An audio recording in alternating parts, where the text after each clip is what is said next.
Hi అండి.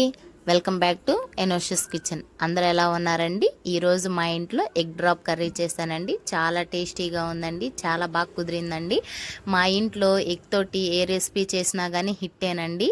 పిల్లలైనా పెద్దలైనా చాలా ఇష్టంగా తింటారు. కోడిగుడ్లతో చేసే ఏ రెసిపీస్ అయినా, కర్రీస్ అయినా, ఈవినింగ్ స్నాక్స్ అయినా పిల్లలైనా చాలా ఇష్టంగా తింటారండి. ఇప్పుడు నా స్టైల్లో ఈ ఎగ్ డ్రాప్ కర్రీని ఎలా చేసుకోవాలో చూద్దాం. ముందుగా స్టవ్ వెలిగించి ఒక బాండీని పెట్టుకొని 2 టేబుల్ స్పూన్ల వరకు ఆయిల్ వేసుకొని ఆయిల్ బాగా వేయించుకోవాలండి.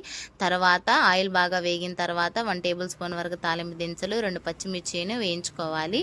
పచ్చిమిర్చి కొద్దిగా పచ్చివాసన పోయిన తర్వాత 2 పెద్ద ఉల్లిపాయలను కూడా చిన్న ముక్కలుగా కట్ చేసుకొని వేయించుకోవాలండి.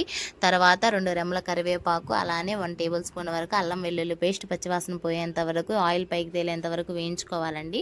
తర్వాత 3 టమాటాలను చిన్న ముక్కలుగా కట్ చేసుకొని అందులోనే రుచికి తగినంత సాల్ట్, చిటికెడు పసుపు కూడా వేసుకొని టమాటాలు సాఫ్ట్గా మగ్గేంత వరకు మగ్గించుకోవాలండి.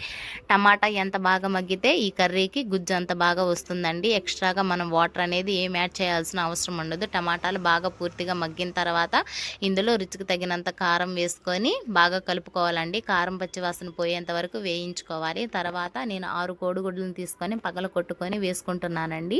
ఈ కోడిగుడ్లు వేసిన తర్వాత మనం గెంటితోటి కదపాల్సిన అవసరం లేదండి. అసలు కదపకూడదు. ఈ కలపకుండా మూత పెట్టుకొని సిమ్లోనే ఒక 6 నుంచి 10 నిమిషాల వరకు ఉడికించుకోవాలండి. సిమ్లో మాత్రమే ఉడికించుకుంటేనే అడుగు అనేది అంటకుండా ఉంటుందండి. తర్వాత రెండో వైపు కూడా తిప్పుకొని మనం ఫ్రై చేసుకుంటే ఎంతో టేస్టీ అయిన ఎగ్ డ్రాప్ కర్రీ రెడీ అవుతుందండి.